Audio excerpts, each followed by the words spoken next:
राधे राधे दोस्तों, आपके अपने YouTube चैनल आध्यात्मिक ज्ञान में स्वागत है। बहुत समय पहले की बात है। सूर्यमुखी राज्य की राजकुमारी अन्विता अपने अद्भुत सौंदर्य, मीठे स्वभाव और दयालु हृदय के कारण जानी जाती थी।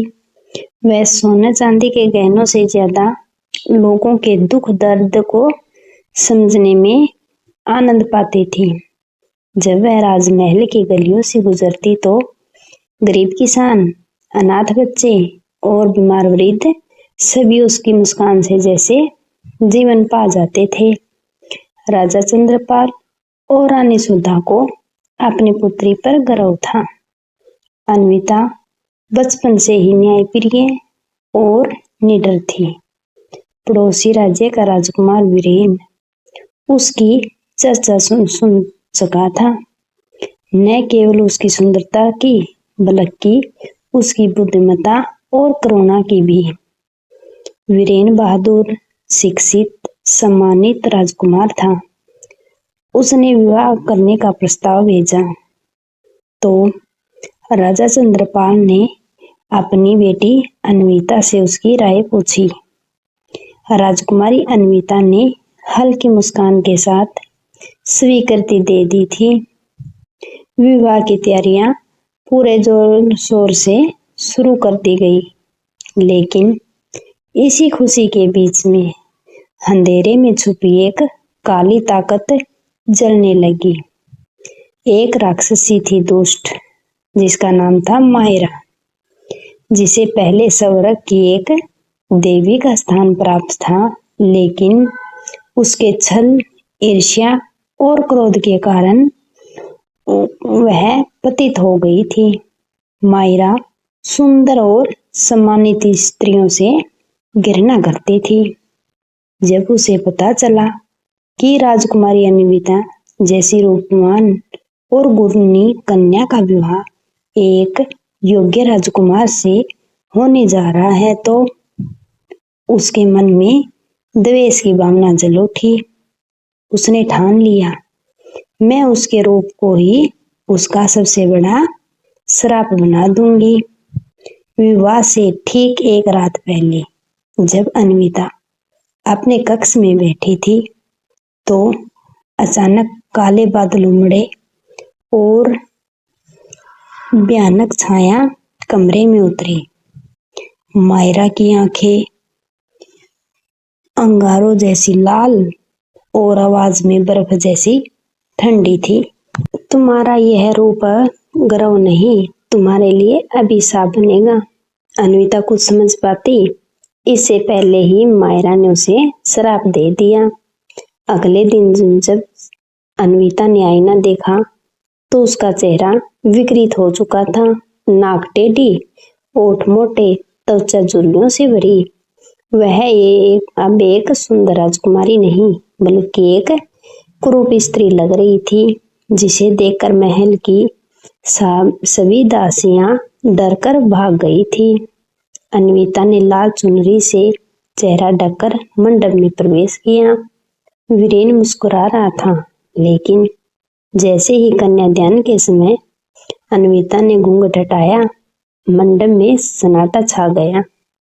वीरेन की आंखों से पहले आश्चर्य, फिर घृणा उभरी। मैं इस स्त्री से विवाह नहीं कर सकता। इतना कहकर वह मंडप छोड़कर चला गया। अन्विता का दिल टूट गया, लेकिन आंसू नहीं गिरे। उसके लिए सबसे बड़ा दर्द यह था कि किसी ने उसका हृदय देखने की कोशिश नहीं की। वीरेन महल से निकल चुका था, लेकिन रास्ते में उसकी बेचैनी बढ़ती गई।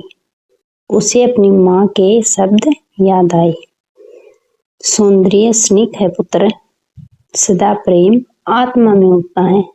नदी किनारे बैठे एक वृद्ध संत ने उससे कहा, राजकुमार, प्रेम वह है जो रूप मिट जाने पर भी बना रहे।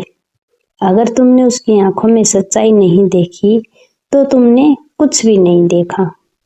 ये सब शब्द वीरेन के हृदय में गूंज उठे। वह समझ गया था कि उसने आकर्षण को प्रेम समझा और सच्चे प्रेम को ठुकरा दिया। रात में वीरेन महल लौटा। अन्विता अपने कक्ष में अकेली बैठी थी। वीरेन उसके सामने घुटनों पर बैठ गया और कहा, अन्विता, मुझे क्षमा कर दो। मैं रूप के पीछे भागा, लेकिन अब मैं समझ गया हूँ कि तुम्हारा प्रेम मेरे लिए सबसे बड़ा सौंदर्य है। अन्विता की आंखों में आंसू आ गए, लेकिन इस बार राहत के आंसू थे। उसने उसका हाथ थाम लिया। मैंने तुम्हें तब चाहा था जब तुम्हारे मन में गर्व था। अब मैं तुम्हें इसलिए स्वीकार करती हूँ क्योंकि तुम्हारे मन में सच्चा पश्चाताप है। अचानक कमरे में एक दिव्य प्रकाश फैल गया। मायरा अचानक कमरे में एक दिव्य प्रकाश फैल गया। मायरा का शराब टूट चुका था। अन्विता का चेहरा पहले जैसा सुंदर हो गया था। एक मधुर आवाज गूंजी, जिसे प्रेम में आत्मा की सच्चाई हो, वहां कोई अभिशाप टिक नहीं सकता। इस बार विवाह फिर से हुआ, लेकिन अब उसमें वैभव नहीं था, सच्चाई और सम्मान का वैभव था। वीरेन ने सबके सामने वचन दिया, मैं तुमसे सच्चा प्रेम करता हूँ, तुम्हारी आत्मा से, तुम्हारे सांस से और तुम्हारी सच्चाई से। राजकुमारी अन्विता और राजकुमार वीरेन की कथा पूरे राज्य में फैल गई। यह कथा प्रेम की परिभाषा बन गई, जिसमें सौंदर्य नहीं बल्कि आत्मा का मेल ही असली बंधन था। तो दोस्तों, आपको आज की कहानी कैसी लगी, कमेंट करके जरूर बताएं। राधे राधे दोस्तों, जय श्री कृष्णा।